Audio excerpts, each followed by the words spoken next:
Coach Jay here with Coach Jay Running. I'm going to tell you a few mental tricks to running fast. There's a great article written several years ago by a friend of mine, Pete Ray from Zap Fitness, and that article has literally stuck with me for I think the last 10 or 15 years whenever Pete wrote it. But there's three mental tricks that I really enjoyed from that article. The first one, when it comes to running fast and racing and doing workouts, is acceptance versus avoidance. I prefer acceptance, and you can see this in his article, for the shorter races, and avoidance for more of the longer races. So acceptance is just agreeing, man, this is going to hurt. It's going to be really hard. And you can kind of use that in both the short and the long races. And I like that mentality because when you step into an event, I don't want to lie to myself and say this is not going to be difficult. It's going to be a cakewalk, and then I find out that it's harder than I thought it was going to be. I want to say, you know what, I know this is going to be super hard. I expect it to be hard, and I want to expect it to be at least as hard, if not expect it to be harder than it actually is. And then there's avoidance. So avoidance works for me really well when I'm in a race and I am hurting. I've already expected it to be hard, and it is hard, and I convince myself that I have a little bit more to give. So I'd say something like, I feel good, or I can do this.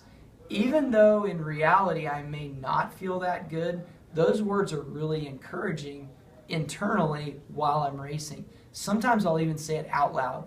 I'll say, I feel good. And I've said that before, and someone was next to me, and it kind of even throws them off a little bit because they're like, wait a second, I don't feel good, he feels good, when in reality I'm hurting just as bad as they are, they're hurting just as bad as me, but I'm trying to lift myself up and encourage myself. The second one is point of execution. This is a great one, especially for like the 5K, 10K, marathon, even the 800. It's a great point of execution, is a great tactic for racing. So in point of execution, you pick a spot in the race and you say to yourself, I'm going to break this race up into several smaller chunks or parts. And you pick a part that you have a goal to accomplish during that part.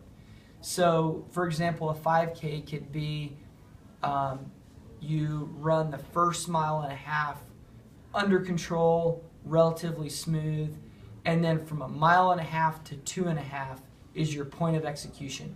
You're really going to dial in, you're going to focus on that, and you're just going to get after it for that mile. And then I never really worry about the last 200, 600 of the race too much, because it's almost over. You can really encourage yourself through that. So I usually try to pick a point of execution that's somewhere earlier in the race.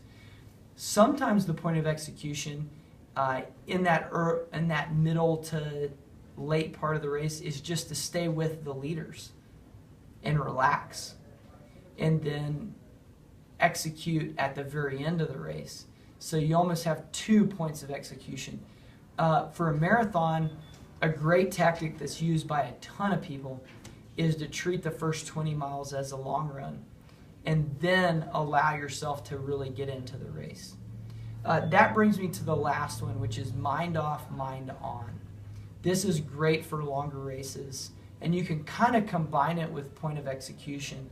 For example, the marathon, you could have mind off for 20 miles, and you could just really not try to think about racing, not try to think about anything at all. You just try to zone out and do your thing.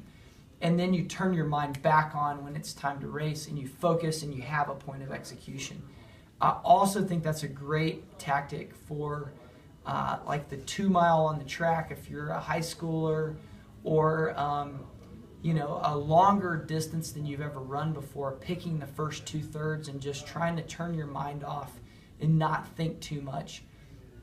And then when you click your mind on, you're ready to go. It's also great for a 10K, especially if it's on the track, because it's 25 laps on the track. You've got to turn your mind off in that thing and just zone out, relax, conserve as much energy as you can, and then click it back on with a couple miles to go or 6 laps to go.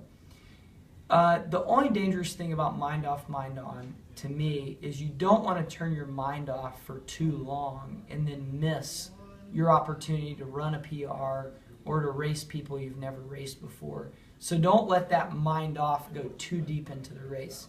You want it to go maybe the first 2/3, maybe even only the first third. And then you want to click that mind back on and dial in and do the best you can do. If you need any other coaching, training tips, feel free to contact me. I'd love to help you out. And any questions or comments, you can comment on the YouTube channel.